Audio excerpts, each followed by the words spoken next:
Back to our other big story this afternoon. The president planning to impose a temporary 10% global tariff.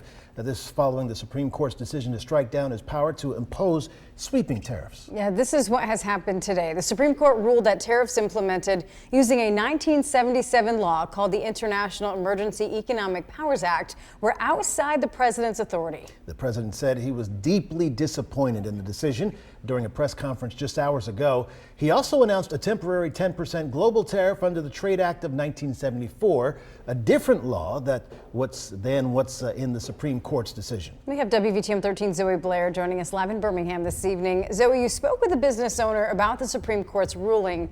What do they have to say today? Well, Guy, Brittany, here at Sojourn's Fair Trade in Crestwood, they sell all kinds of items from 61 different countries around the globe. 60 of those 61 countries were hit by the tariffs. With today's ruling, owner Melissa Kendrick is hopeful her business and the people she buys from will bounce back.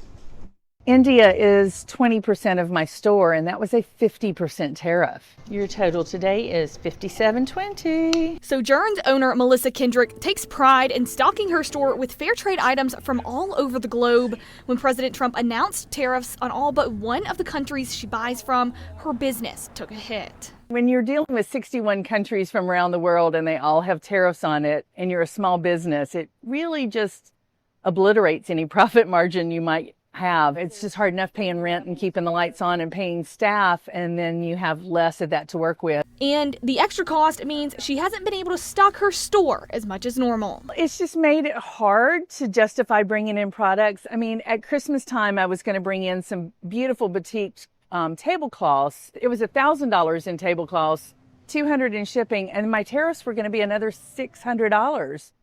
You know, that's just not justifiable in price increases. That's why she was elated and relieved when she heard the Supreme Court is striking down the tariffs. I'm very excited. It's definitely going to make this year a lot easier going forward. Get as many pairs as you want. And she hopes it gets easier for the people she purchases from as well. Just like with the tablecloths, those artisans lost that sale, which was a big chunk of revenue for them. My Azerbaijani products not only had a tariff on it, but Azerbaijan put a tax on anything coming to the U.S. as sort of retaliatory, so couldn't bring those products in. So those artisans lost, you know, those sales.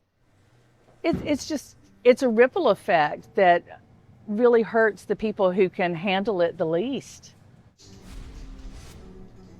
Kendrick says she knows the tariff troubles aren't over with this ruling, but she's hoping it will help the problem. Live in Birmingham, Zoe Blair, WVTM 13.